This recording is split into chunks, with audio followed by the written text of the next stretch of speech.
Research tips from Monica Wahi of Deathwench Professional Services. Visit us at www.deathwench.com and let Deathwench do your data.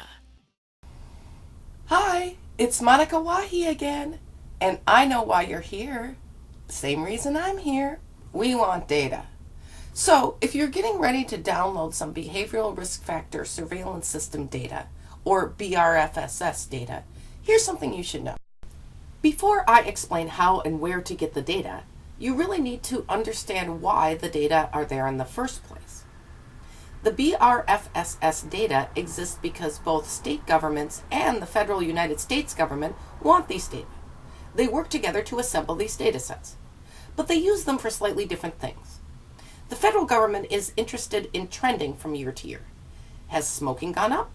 Has eating junk food gone down? Also, they are in the business of estimating national health to make national health decisions.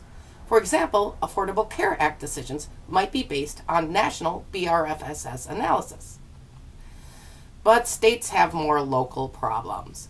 There are different problems in different states. Just travel a little and you'll notice it. So the states use BRFSS data to estimate the health of their state populations, and the results guide them in making state-level decisions. So because the states and the feds have different needs and uses for the BRFSS data, it is structured in what is called the core questions and the module questions. The core questions are a set of questions asked by all states every year. Every once in a while, they make little updates to the core questions, but they try to keep them the same as much as possible. That way, the federal government can trend over time.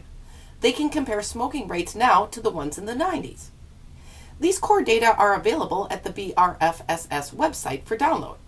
I'll link to the site in the video description. It's fun to analyze these BRFSS data. The documentation is great, and you can publish your results. But remember how I said the states have their own local problems? For example, where I am in Massachusetts, we are having an epidemic of opiate overdose deaths, and it's really awful. But in Florida, they have Zika virus. So we're all going to hell in a handbasket, but each state has a different handbasket.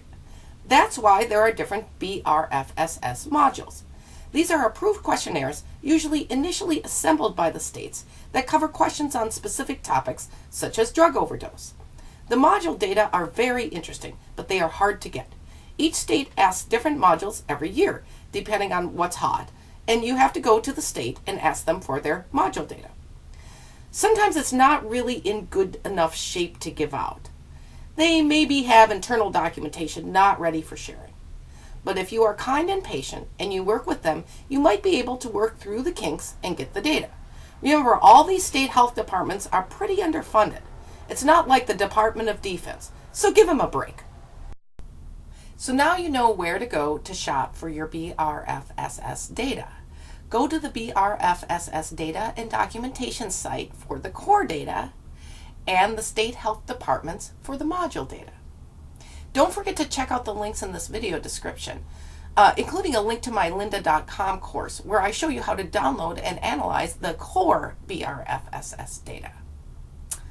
All that talk about behavioral risk factors makes me want to do something naughty. Don't tell anyone. I'm going to go have some ice cream. They don't have an ice cream module, so no one will ever know.